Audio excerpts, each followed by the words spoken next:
Hi, it's Panda Movies here. Today I'm going to explain the horror movie called Candyman. Warning, there are spoilers ahead. Enjoy the video. The movie began with a young boy, William Burke, who saw Sherman Fields, a homeless man with a hook for a hand, one day going through a hole in the wall of a laundromat. The police were immediately alerted when his screams were heard from the outside. In the present, Anthony McCoy, an artist, lives in Chicago with his girlfriend Brianna, a gallery director. They were having a little gathering together with Brianna's friends in her apartment when Brianna's brother Troy told them the tale of Helen Lyle, who the people thought had become a serial killer when she used hooks to behead a dog and attempted to sacrifice a kidnapped baby in the Cabrini Green bonfire. One day, Anthony decided to take inspiration from Cabrini Green after getting stuck on what art piece he was going to do next. The following day, he went and visited Cabrini Green for research purposes, where he got stung by a bee when he was photographing an old church. He then entered an abandoned neighborhood and met William Burke, owner of a laundromat, and the young boy at the beginning of the film. William went on to tell him the story of how Sherman was killed by police, but later found to be innocent after being accused of hiding a razor blade in a piece of candy from a white child. He also told him about the time he saw Sherman with his own eyes. After their interaction, Anthony went home and started creating his piece. When Brianna went home that night, Anthony showed her the finished piece and told her about the Candyman urban legend, and if Candyman is set in front of a mirror 5 times, Sherman's ghost will be summoned and kill the person right away. Anthony then jokingly chanted Candyman to Brianna, who's sitting behind a large mirror, to tease her. Anthony's art piece titled Say My Name became part of an art gallery that Brianna and her colleague Clive are setting up. A critic by the name of Finley Stevens took a look at Anthony's creation and gave it a bad review, making Anthony very frustrated and drink too much. He then stormed out after a visitor insulted his work. Anthony then went home and started drawing an artwork, inspired by Sherman's passing and the Candyman legend, out of frustration. Later that evening, Clive and his girlfriend Jerika were cleaning up and airing out their frustrations toward Anthony when they unintentionally summoned the Candyman during the heat of their moment. They were then brutally murdered, starting with Jairus, whose throat was slit, and later Clive, who was able to run to the exit but his ankles were broken and he was pulled back in. Brianna entered the gallery one morning and found their bodies.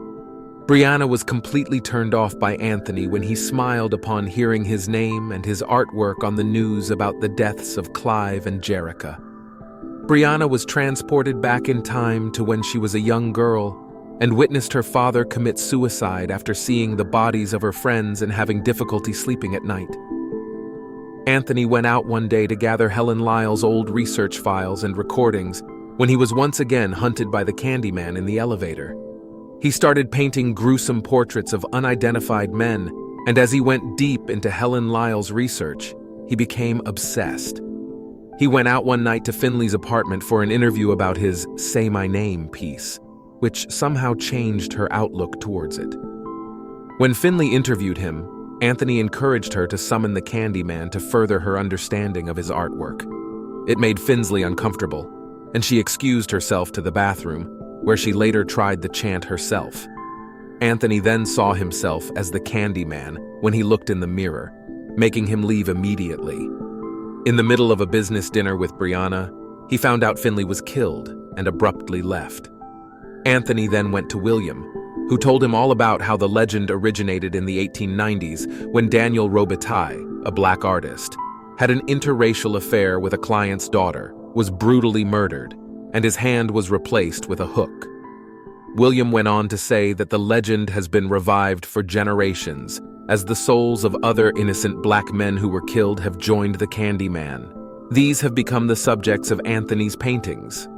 When Brianna got home to confront Anthony about William, she saw the paintings, and Anthony went into panic mode to keep Brianna from seeing them in hopes of protecting her.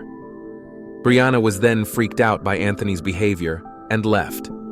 A high school student who happened to attend Anthony's show urged her friends to do the Candyman with her in the school bathroom.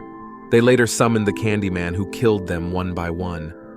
Anthony then woke up one morning and noticed that his bee sting was spreading across his entire body. He then went to the hospital, where he found out that he was born in Cabrini Green. He then went to his mother and confronted her.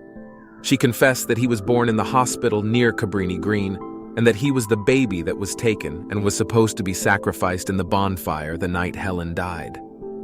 She also told him that the community had vowed never to mention the Candyman again because he was responsible for the bloodshed that had been blamed on Helen. Anthony then went back to the abandoned neighborhood and went into one of the houses. Brianna went to William's laundromat after having the idea that Anthony might be there because he wasn't in his apartment. She then entered his office, where she was locked in, and was kidnapped by William. Brianna then woke up bound to a pew in an abandoned church where William was baptized, and Anthony was in a dissociative state. William went on to explain that after Sherman's death, he witnessed Sherman return as the Candyman and kill his sister and her friend when he summoned them. William then planned to bring the Candyman hive back. William has requested that Anthony be wrongfully killed by the police so that he can join the Candyman hive. He then proceeded to saw off Anthony's hand and replace it with a hook. As the police were arriving, Brianna managed to set herself free by cutting the duct tape with a pen and running out of the church. Brianna then went into one of the houses where William followed her. She then proceeded to kill him with a pen. Anthony then went in, where he fell in her arms before the police barged in and shot him. Brianna was then caught and detained in the back of the police car.